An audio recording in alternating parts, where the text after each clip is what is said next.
Hello दोस्तों, स्वागत है आपका हमारे YouTube चैनल सबसे अनोखा सेंटर में।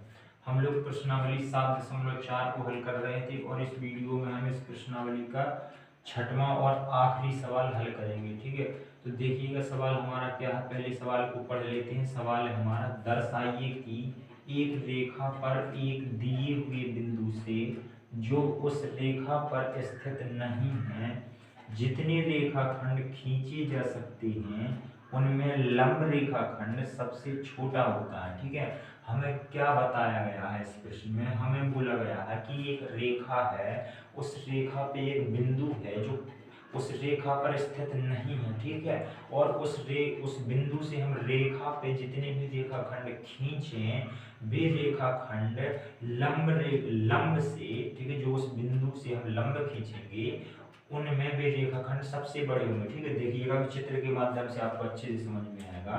प्रश्न कह रहा है कि हमारे पास में एक रेखाखंड है, ठीक है, एक रेखा है और यहाँ पर कोई एक बिंदु मान लेते हैं जो इस रेखा पर स्थित नहीं है। ठीक है, इस बिंदु को कुछ नाम दे देते हैं, मान के चलिए ये ए है। ठीक है, इस बिंदु को ए नाम दे देते हैं। अब देखिएगा, अब हम इस बिंदु ए को इस रेखा से मिला देते हैं। ठीक है, इस प्रकार से हमने ये मिला दिया। अब देखिएगा, जब हम इस बिंदु से इस रेखा पे जितने भी रेखाखंड खींचेंगे, हमसे कहा जा रहा है कि बताइए कि वे रेखाखंड उन रेखाखंडों में जो ये है हमारा लंब है वो सबसे छोटा होगा। ठीक है, इसे हम मान लेते हैं बी, जहाँ ये रेखा पर टच हो रहा है। और इससे मान के चलिए एक हमने ये रेखाखंड खींच दिया, एक और भी रेखाखंड खींच सकते हैं, जितने भी चाहे उतने रेखाखंड खींच सकते हैं। और हमें सिद्ध करना है कि जो ये हमारा लंब है ये इन सब रेखाखंडों से क्या है, सबसे छोटा है। ठीक है, क्योंकि प्रश्न में ये जो है हमारा लंब कहा गया है, इसलिए हम जानते हैं कि लंब 90 अंश पे पड़ता है, तो ये वाला कोण कितना होगा, 90 अंश होगा। अब देखिएगा, इसे हम मान लेते हैं सी बिंदु, मान लेते हैं से। तो अब देखिएगा ये हमारा त्रिभुज बन गया है ए बी सी। इसी प्रकार से जितने भी हम रेखाखंड खींचेंगे इसी प्रकार से हमारे पास त्रिभुज बनते जाएंगे। तो हम एक त्रिभुज को ले लेते हैं और उसी के माध्यम से हम दिखा देते हैं कि जो हमारा ए बी है इस रेखाखंड से छोटा होगा। जब हमारा ए बी इस रेखाखंड से छोटा होगा तो जितने भी रेखाखंड खींचे जाएंगे वो सबसे छोटा होगा। तो देखिएगा, अब हम इस वाले कोण को नाम दे देते हैं कोण 1 और इसे नाम दे देते हैं कोण 2। तो अब यहाँ पर देखिएगा, यहाँ पर हम लोग क्या लिखेंगे, हम लिखेंगे हल। और यहाँ पर हम लिख लेंगे कि सिद्ध क्या करना है, उसे हम लिख लेंगे सिद्ध करना। हेडिंग डालते हैं, सिद्ध करना है हमें जो हमारा ए बी है, यानी कि जो हमारा लंब है ए बी, वो हमारा छोटा होगा इन सभी रेखाखंडों से। ठीक है, इसे नाम दे देते हैं डी, इसे नाम दे देते हैं ई। इसी प्रकार से रेखाखंड आते जाएंगे। तो ये हमारा ए बी छोटा होगा ए सी से, ए सी से, ए डी से, यानी कि जितने भी रेखाखंड हैं, ए ई से, ए ई से, जितने भी रेखाखंड हैं उनमें ये जो हमारा लंब है ए बी ये सबसे छोटा होगा। हमें ऐसा सिद्ध करना है। तो यहाँ पर देखिएगा, अब हम हेडिंग डालेंगे उपपत्ति, उपपत्ति। और यदि हम लिखना चाहें तो हम दिया भी लिख सकते हैं। देखिएगा, लिख लेते हैं, दिया भी लिख लेते हैं।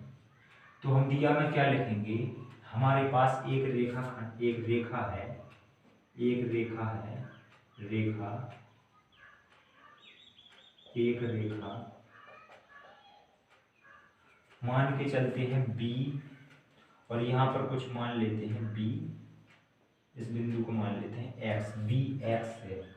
यहाँ पर हमारे पास एक रेखा बी एक्स है तथा एक हमारे पास बिंदु ए है, तथा बिंदु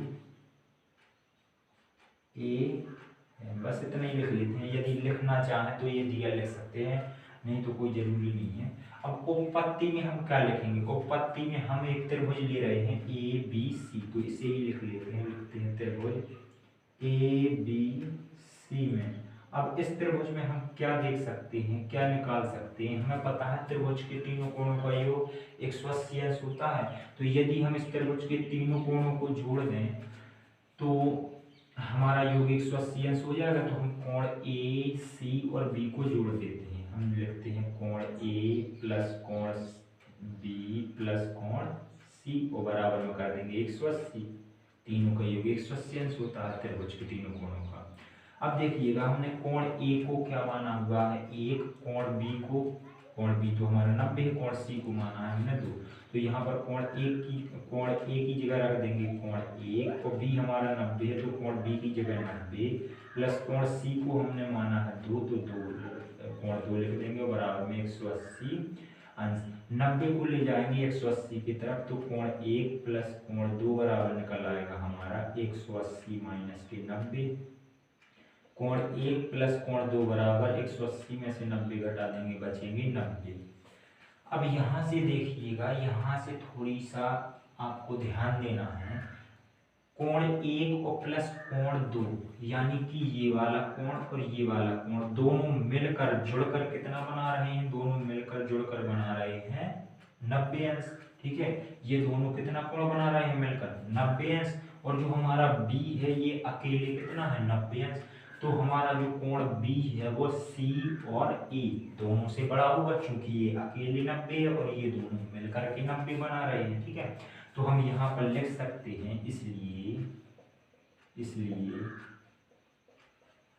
इसलिए जो हमारा कोण बी होगा वो बड़ा होगा कोण सी और कोण बी हमारा कोण ए से भी बड़ा होगा, यानी कोण हमारा बी सी से भी बड़ा होगा, कोण बी ए से भी बड़ा होगा, दोनों से बड़ा होगा, क्योंकि ये अकेले 90 है, ये दोनों मिलकर के 90 है। ठीक है, अब यहाँ से हम क्या अर्थ निकाल सकते हैं, क्या निष्कर्ष निकाल सकते हैं?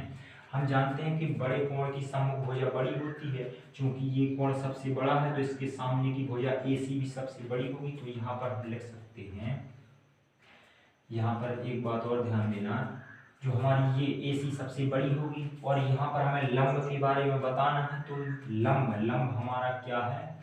लंब हमारा AB है। तो यहाँ पर जो हमारा लंब के सामने कौन सा कोण है? 2 कोण है। तो यहाँ पर देखिएगा जो हमारा B है वो कोण C से क्या है? बड़ा। हम इसे लेकर चलते हैं। ठीक है, देखिएगा हम कोण B बराबर, चूंकि यहाँ पर लिख लेंगे चूंकि कोण B बड़ा है, तो इसलिए हम क्या निष्कर्ष निकाल सकते हैं? जब हमारा B बड़ा है C से तो B के सामने की भुजा भी C से बड़ी होगी। कोण C के सामने की भुजा से कोण B के सामने की भुजा कोण C के सामने की भुजा से बड़ी होगी, चूंकि ये कोण B हमारा बड़ा है। तो कोण B के सामने कौन सी भुजा है? AC। हम लिख देंगे AC हमारा बड़ा होगा कोण C के सामने की भुजा से। कोण C के सामने क्या है? हमारी AB। ये देखिएगा, ये चीज तो हमें सिद्ध करनी थी कि हमारा AC AB से बड़ा है। सॉरी, हमारा जो AB है वो हमारा AC से छोटा है। ठीक है, यहाँ पर हम इसे पलट करके लिख सकते हैं और AB की तरह मुंह बंद है तो हम मुंह बंद कर देंगे और AC की तरह मुंह खुला है तो हमने AC की तरह मुंह खोल दिया। AB हमारा छोटा है AC से, यही चीज तो हमें सिद्ध करनी थी। इसी प्रकार से AD AE और जितने भी रेखाखंड खींचे उनके लिए हम सिद्ध कर सकते हैं। तो यहाँ पर हम लिख देंगे अतः लंब AB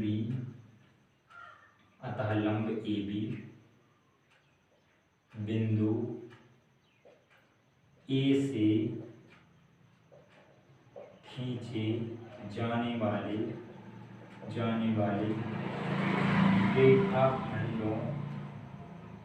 रेखाखंडों में सबसे छोटा है इति सिद्धम्। क्योंकि ये हमारा AC से छोटा है, जो हमने पहला रेखाखंड खींचा था, पहले रेखाखंड से ये लंब छोटा है, तो दूसरे तीसरे चौथे जितने भी खींचेंगे उनसे भी छोटा होगा। तो इस प्रकार से ये हमारा सवाल सिद्ध हो जाता है और इसी के साथ में हमारी प्रश्नावली भी हमारी खत्म हो जाती है, समाप्त हो जाती है। और इसी प्रश्नावली के साथ में हमारा चैप्टर भी सातवां खत्म हो जाता है। तो हम मिलेंगे अगली वीडियो में और इस चैप्टर के हम उदाहरण करवाएंगे। ठीक है, तो चलिए मिलते हैं अगली वीडियो।